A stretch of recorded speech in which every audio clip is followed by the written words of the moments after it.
Hundreds of University of Virginia students, faculty, and staff showed their solidarity during a march and rally for justice. I'm here in my personal capacity to support students who are here to remember those who were killed and injured last year, and also to show their opposition to white supremacy and racism. UVA history professor John Mason was among the marchers. Professor Mason says the current climate in Charlottesville, as well as across the country, stems from America's past. History is rhyming. I'm not sure that it's actually repeating itself, but we've seen forces of white supremacy and racism arise in the United States from time to time. We saw it right after the Civil War, when the Ku Klux Klan was formed to try to strip away the rights that had been granted to the freed slaves. We saw it in the 1920s when the Klan spread all over the country. We saw it in the 1950s and 1960s when there was opposition to desegregation in the United States. And I think what we're seeing right now is a kind of reaction to the Obama presidency. There's some people, I hope they're a minority of people, but there's some people who were really offended by the idea of a black president. And I think that's part of what's going on now.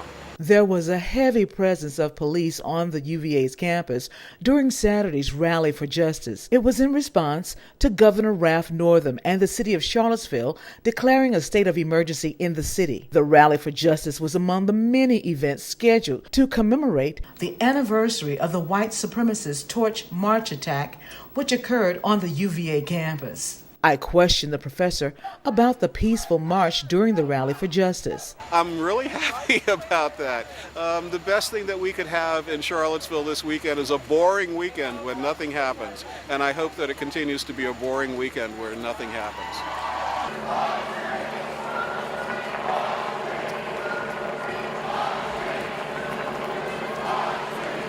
Nearly 30 state police officers were stationed at UVA's Thomas Jefferson Monument to prevent it from being vandalized by protesters. Nate Smith is a legal observer with an organization called Up Against the Law. We came down from Philadelphia to provide legal support for folks that are protesting. Unlike the UVA professor, he admitted he was uncomfortable with the massive showing of police force. I mean, I see the police and I'm like, what are they doing here? Like dressed out like stormtroopers. I mean, people are just out here to express their First Amendment right, and they're here intimidating everybody, like looking like stormtroopers, basically.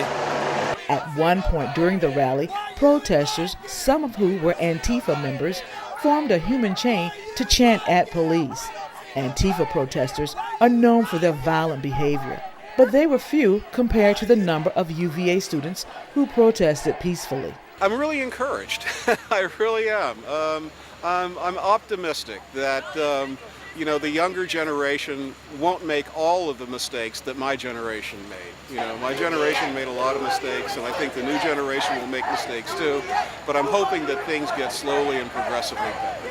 Professor Mason pointed out, UVA has a dark past and needs to right its wrong. UVA has had a rocky relationship with the African American community here in Charlottesville. UVA was literally built by enslaved people. And throughout University of Virginia's life, much of the dirty work on campus, the cleaning and the cooking, was done by African Americans who were paid either no wages if they were enslaved or very low wages up to this very day. And I think that one of the things that UVA needs to do is to get serious about paying a living wage to the people who work for it, because it is, after all, the largest employer in the city of Charlottesville. Rosa Parker described herself as a community leader and activist and says she has no desire to see the massive number of police at UVA's march and rally. I'm here protesting today to make sure that my voice is heard, because I was a victim of last year. I might not have been a victim of the car accident, and I might not have been a victim of the hate crime that was taking place, but I'm still a victim. I'm being a victim for being black. Parker says she is not welcome in the UVA community. I'm being a victim for just being in the neighborhood dealing with these police officers. So I'm protesting my right.